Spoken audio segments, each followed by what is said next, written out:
All right, so here we are. We're in the shop. Now, this video is still going to be titled Solo Overnighter because it's going to be a solo overnighter. When I'm done, I'm going to go camp in the woods. I have several campsites that I made, and I'll pick one of them and I'll stay there because it's my time to decompress and just get away from everything, think things through, and just enjoy my life.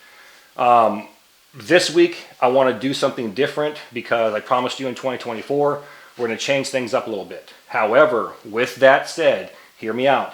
With that said, I will be doing solo overnighters starting next Sunday, like legit builds and doing the things like we used to do, but doing it better. I got a few ideas. I'm waiting for the weather to clear and for all this other stuff I'm working on and involved in to get done with so I can move forward. I've done things that, and this is not blowing smoke up anybody's butt, I've done things on my channel that most have not done. And some want to capitalize on that and use me and others to get that bump in views because they can't do it themselves. And I'm not about that at all. On my channel, you're going to get legit creativity. I'm never going to sit here and tell you what you can do from my porch or my backyard or my shed. I'm actually going to go out there and do them and demonstrate them and show you. And I've been doing that for 14 years. And I'm going to continue doing so. And I'm going to do it my way. Now, with that said, I've wanted to make legit Utsi style bronze and copper axe heads. Utsi the Iceman. Google that if you don't know who he is. I want to try and cast one today and see if it will work out for future videos and actually fasten it to a makeshift, like a bent elk branch stick, and create a primitive axe. So let's get started.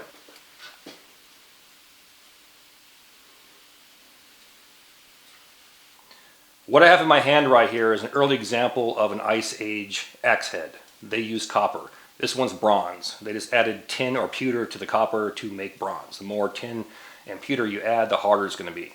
And for axe heads, you want them to be hard, right? So you can cut trees down and also wheel them around and, destroy the enemy. Later on, they still made this same style. We're talking hundreds of years later, if not thousands of years later. But they were out of bronze, and then they started hollowing them out so the stick could be placed inside versus split and placed between like that. So I want to replicate this, and we're going to do so using our foundry and some deft clay. I used green sand last time. Those that missed last week's video, check it out. It's solo overnight making a bronze skillet from dirt. This is what the thumbnail looks like right here. Check it out. It was badass. We made it and we cooked on it. Later on, we're going to add some tin to the inside of it, and it'd be an item, an heirloom item that I could take it to the woods and keep my whole lifetime and pass it on. The same thing can be done with these axe heads. We're going to make some of these today and then take them out in the woods later and use them. So let's get to it. So instead of a wooden flask, we have these two cast iron ones. We've got pins right here. So one just fits on top of the other one. Then we'll clamp it together. And we got this deft clay. It's 130, so that's what the mesh is. That's how fine that is. So it should show great detail. Before we get too far down the trail, and for those that missed it, and most did, midweek videos are back. One dropped on Thursday. We did a do-it-yourself bushcraft auger, 1/2 inch and a 7/8. And we took them out to the woods and made a dowel connection, meaning we drilled a hole into 2 pieces of wood and pounded a wooden peg through there. This is opening the door to a future solo overnighter. That's why I want to hold off a little bit, and then once the weather clears, we're going to go out there and get it done. But these are priceless, cost almost nothing, maybe about $5 to $10 for a drill bit, or if you have one at your house, it's free.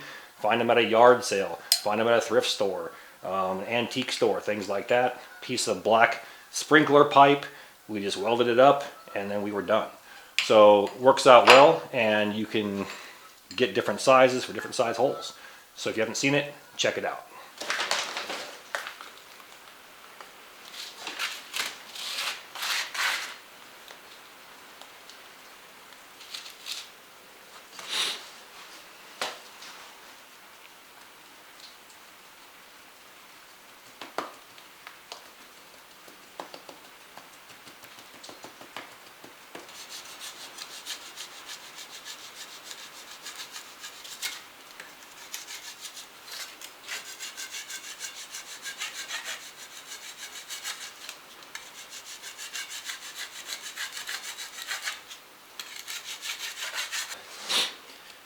So now we'll place this one on top and fill her up.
Now we'll separate the two halves here. Look at that. Boom.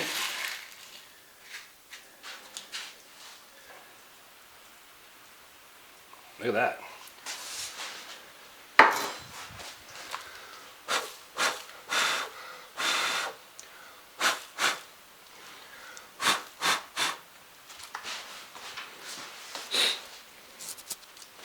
And now carve a small trough out right here so we can pour our liquid bronze into this.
I want to find a branch while I'm out here that's kind of bent like this.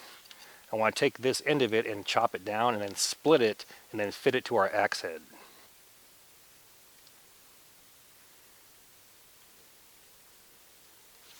This is about as close as we're going to get. So I'll go ahead and remove the bark off of this. And then we'll go ahead and work on splitting it in half right here and carving it out.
More times here. Just try and get it to where I can pull the center piece out. There we go. See, it's through right now. So I should be able to get this center piece. There we go. Look at that.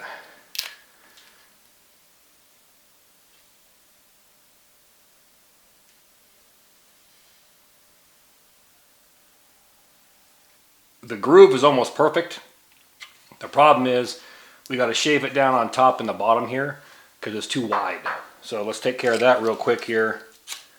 You know, just like everything else, you want to cut things big because you can't add material. So we'll just cut this down a little bit, flip it over and do the exact same thing because you want it in between the grooves on your axe head. That way it's going to keep it from rocking up and down like this and working itself loose over time.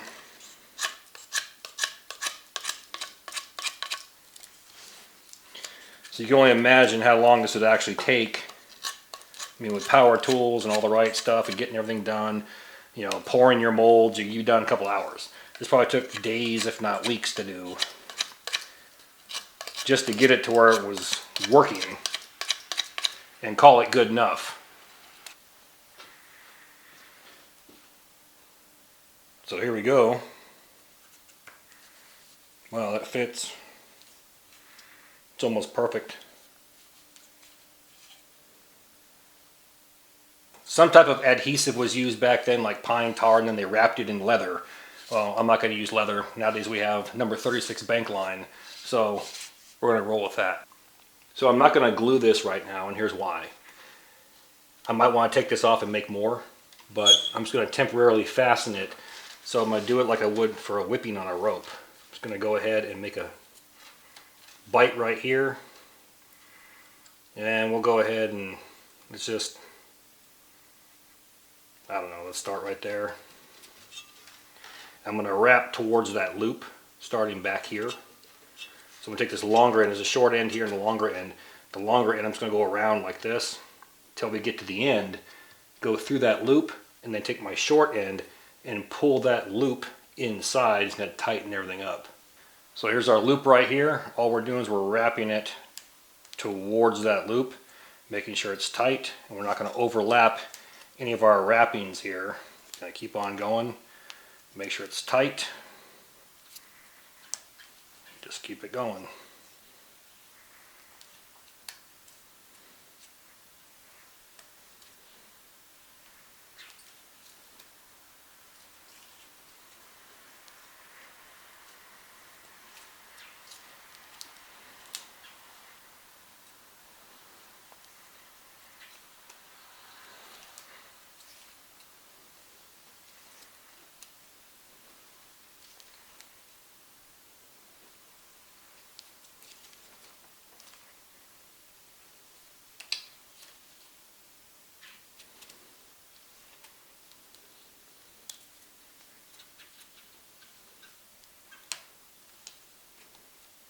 my end, I'm going to pass it through that loop, pull it all the way through,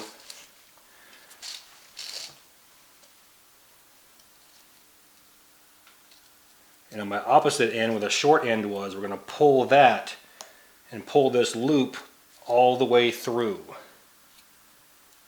A pair of pliers or Leatherman, whichever you prefer. You're going to grab your short end, and you're going to pull that loop into the center of your whipping. And there we go.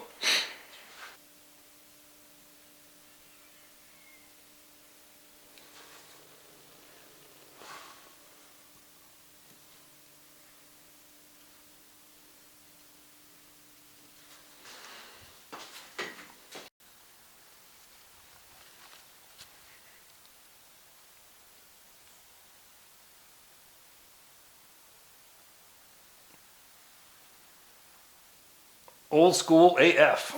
Here's the reality behind something like this. In 3, 4, 5,000 BC, when they started using this, they weren't bronze, they were copper.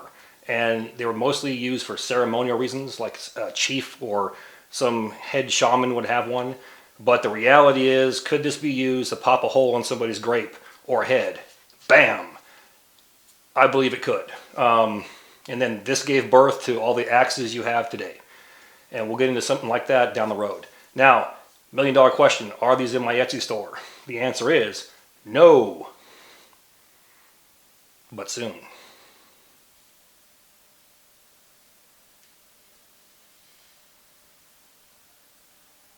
So this is different than a solo overnighter. However, we're still dropping things to our Etsy store. And I'm doing this for a reason. A lot of people don't want to watch because it's not a solo overnighter. They say, well, I'm not watching it. Well, it does two things. One, it doesn't support me, what I do. And ultimately it screws you because you say, well, where's the cup and bottle sets? Where's the hoodies? I went there, they're gone. When are they going to drop? Well, if you could watch the videos, you'd know when that happens. So today in the Etsy store, we're dropping cold handle skillets, meat forks, regular forks. I dropped 50 new OD green hoodies in there. So those that didn't get one have a chance to get one. But we also have 50 cup and bottle sets. Yes, 50 cup and bottle sets just hit my Etsy store. So what's going to happen is for the next 4 weeks, I'm going to drop 50 a week for the next 4 weeks. And right now everybody's doing a mass exodus and leaving my channel. If you want to see a cup and bottle set, check out the specs on it. Go to my video description box and click on the Etsy link. They're right there. 50 just dropped. Good luck. So because I said that, everybody made a mass exodus and there's nobody left to watch the end of the video. But we'll end the bad boy off anyways. With that, all the gear in my videos can be found in 2 places. One, my Amazon affiliate page, and 2, my Etsy store. Both links are found inside my description box. Now please do me that favor. Hit that like and subscribe button, then ring that notification bell. Once you ring that bell, please select all notifications. And as always, thank you for your comments, views, and support. Thanks for watching. Get out in the field, have some fun. I'm going to catch you next time.